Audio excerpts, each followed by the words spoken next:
Anderson truck has just gone up in flames. Blew the engine on entry to turn 2, and a massive fire. You know, you do this your whole life. You kind of block out any chance of getting hurt. You just almost consider yourself maybe invincible. Then when something like that happens, it humbles you really quick. I felt really, really confident in the truck. Next thing I knew, I lost power. I remember it just got hot. Everybody scatters to try and go around. Anderson is still at full speed, and he's trying to come out of the truck. I made my mind up I was going to get out of it while it was still moving. Didn't care, didn't know where I was at the time. Whatever was on the outside of that truck was going to be better than sitting in there. And that fire was just any pain I'd ever had times 10. Anderson is out of the machine, hands on his knees, lies flat on his back behind that truck. The adrenaline was gone at that point, and then it was like, all right, I'm injured pretty bad. That weekend was interesting because my wife, Kendall, wasn't supposed to be at the track. I remember when I got to the care center, her and my dad were the first ones to me, and I was telling her it's going to be all right. Like, she was telling me, like, I should be telling you it's going to be all right, but I was like, no, it's going to be all right. I'm going to be okay. And I remember waking up in the MRI, just trying to process what just happened. I don't know. Like, it just,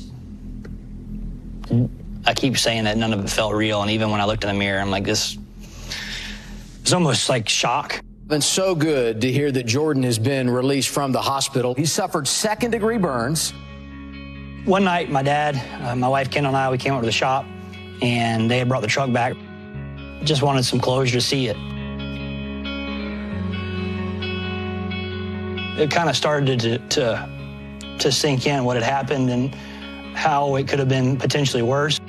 A second or two earlier could have been a little bit different story. Anybody in their life can go back to something bad that happened. You can't let it define you, but you can let it motivate you. You can let it inspire you. Being a part of somebody else's journey now is kind of a special turning point. It's not about me anymore. Now it's like, how can I help Jeb and Parker continue their career and make this thing keep ticking and moving forward every week? This sport is tough. There's a lot of bad things that can happen and will happen, and how you handle them and overcome them is what's going to define your next chapter. And embracing the journey brought us to where we are today. As you saw in that piece, Jordan is married to Kendall McReynolds, formerly McReynolds, who is, of course, your daughter, so he's your son-in-law. What can you tell us about him and just how that entire process and experience affected him? Yeah, and it was really surreal watching that right there, because I was here in the studio when that happened, and Jason Avery, Lindsay Mandia, they were good enough to let me leave, and Linda and I flew straight to Birmingham, and we didn't have a whole lot of information, but we knew that it was probably not going to be that good, but it was a miracle. We walked into the hospital, and they were wheeling Jordan out, and they were going to discharge him.